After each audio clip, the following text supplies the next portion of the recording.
ಉಮೇಶ್ ಅವರೇ, ನೀವು ಈಗಾಗಲೇ ಉಲ್ಲೇಖ ಮಾಡ್ತಾ ಇದ್ರಿ, ಎರಡು ಕಡೆ ಸಿಕ್ಕಿರುವಂಥ ಒಂದಷ್ಟು ವಸ್ತುಗಳೇನಿದೆ, ಒಂದು ಕಡೆ ಮೂಳೆ, ಇನ್ನೊಂದು ಕಡೆ ಕೊಳತ ಸ್ಥಿತಿಯಲ್ಲಿ ಇದ್ದಂಥ ಶವ, ಅದಕ್ಕೆ ಪ್ರತ್ಯೇಕವಾದಂಥ ತನಿಖೆ ಅಂತ.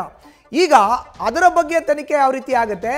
ಈಗ ಈತನನ್ನು ನ್ಯಾಯಾಂಗ ಬಂಧನಕ್ಕೆ ಕೇಳಿದ ಬಳಿಕ ಆತನಿನ ವಿಚಾರಣೆ ಪ್ರೊಸೀಜರ್ ಹೇಳೋದಾದ್ರೆ ಮಧುಸೂದನ್, ಇದು ಏನಾಗುತ್ತೆ ನೋಡಿ, ಇವಾಗ ಏನು ನಾವು ಸಾಕ್ಷ್ಯಾಧಾರಗಳನ್ನ ಈಗಾಗಲೇ ಪೂರ್ಣ ಪ್ರಮಾಣದಲ್ಲಿ ಕಲೆ ಹಾಕಿದವೋ ಅದೆಲ್ಲ ಇವಾಗ ಗೊತ್ತಾಗ್ತಾ ಇದೆ ಸರ್. ಇದಕ್ಕೆ ನ್ಯಾಯಾಲಯಕ್ಕೆ ನಾವು ಒಂದು ರಿಪೋರ್ಟ್ ತಯಾರು ಮಾಡ್ತೀವಿ, ಮಾಡಾದ್ಮೇಲೆ ರಿಪೋರ್ಟ್ನ ನ್ಯಾಯಾಲಯಕ್ಕೆ ಕೊಡ್ತೀವಿ. ಕೊಟ್ಟಾದ ತಕ್ಷಣನೇ ಅವ್ನ ಮೇಲೆ ಕಾಗ್ನಿಜೆನ್ಸ್ ತಗೊಂಡು ಅವನನ್ನ ಅಕ್ಯೂರ್ಡ್ ಆಗಿ ಟ್ರೀಟ್ ಮಾಡಬೇಕು ಅಂತೇಳಿ ನ್ಯಾಯಾಲಯಕ್ಕೆ ಬರ್ಕೊಳ್ತೀವಿ. ಆವಾಗ ನಮಗೆ ಅದೊಂದು ನ್ಯಾಯಾಲಯ ಆದೇಶ ಮಾಡುತ್ತೆ. ಮತ್ತೆ ಅದರ ಸಂಬಂಧವಾಗಿ ನಾವೊಂದು ಇದನ್ನ ಕೇಸನ್ನ ಸ್ಟೇಟ್ ಪರವಾಗಿ ದಾಖಲು ಮಾಡ್ಕೊಳ್ತೀವಿ. ಮಾಡ್ಕೊಂಡಾದ್ಮೇಲೆ ಅದನ್ನ ತನಿಖೆ ಪ್ರಾರಂಭ ಮಾಡ್ಕೊಂಡಾದ್ಮೇಲೆ ತನಕ ಏನು CDsಗಳಿದಾವ ಅದನ್ನೆಲ್ಲ ನ್ಯಾಯಾಲಯಕ್ಕೆ ಕೊಟ್ಟು ಇವನು ನಮ್ಮ ತನಿಖೆಗೆ ಬೇಕಾಗಿದೆ ಅಂತ ಹೇಳ್ಬಿಟ್ಟು ನ್ಯಾಯಾಲಯದಲ್ಲಿ ಕೇಳ್ತೀವಿ.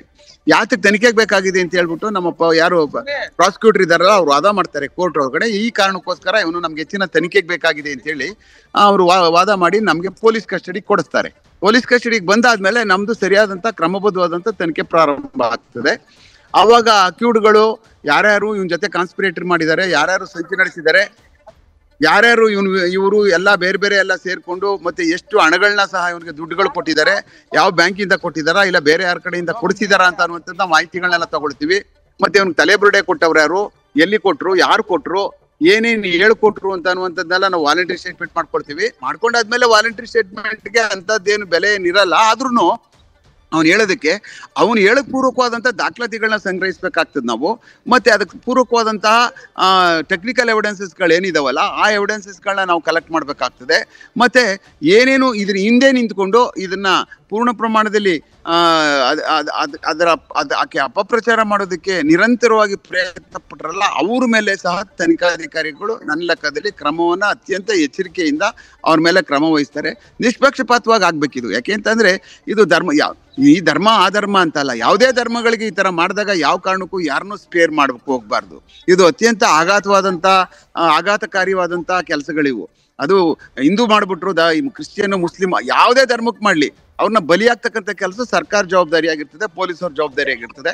ಆ ಕಾರಣಕ್ಕೋಸ್ಕರನೇ ಇವನು ವಿರುದ್ಧವಾಗಿ ಈಗ ತನಿಖೆಗೆ ತಗೊಂಡು ಇವನನ್ನ ಏನೇನೆಲ್ಲ ಒಂದು ಚೂರುನು ಸಹ ಎಲ್ಲೂ ತನಿಖೆನಲ್ಲಿ ಪ್ರಮಾದ ಆಗ್ಬಾರ್ದು ಆ ತರ ಮಾಡಿ ಇವನನ್ನ ನನ್ನ ಲೆಕ್ಕದಲ್ಲಿ ಯಾರ್ಯಾರಿದಾರೋ ಬಲಾಢ್ಯರು, ಯಾರೇ ಬಲಾಢ್ಯರಿದ್ರು ಸಹ ಅವ್ರನ್ನ ತಗೊಬಂದು ಕುಕ್ಕಾಕಿ ಲಾಕಪ್ ಅಲ್ಲಿ ಅವ್ರಿಗೆ ಮುದ್ದೆ ಮುಡ್ಸೋ ಕಾರ್ಯಕ್ರಮ ಮಾಡಬೇಕು ಮಧುಸೂದನ್.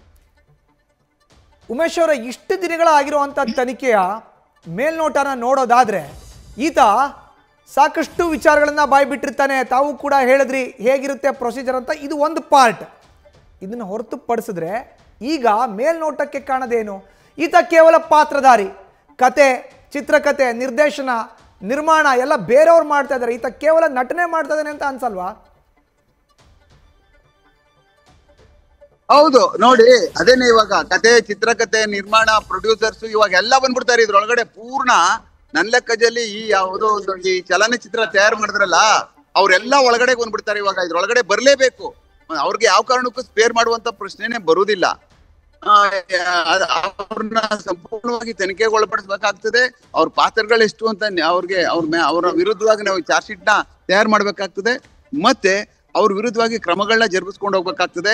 ಯಾಕೆಂದ್ರೆ ಈಗಾಗಲೇ ಬಲಾಢ್ಯವಾದಂತ ಸಾಕ್ಷ್ಯಾಧಾರಗಳು ಇದಾವೆ. ಇವ್ರ ಮೇಲೆ ಈ ತರ ಒಳಸಂಚು ನಡೆಸಿರೋಕೆ ಸಂಬಂಧಪಟ್ಟಂತವು ಬಹಳ ಸಾಕ್ಷಿಗಳು ಸಿಗ್ತವೆ.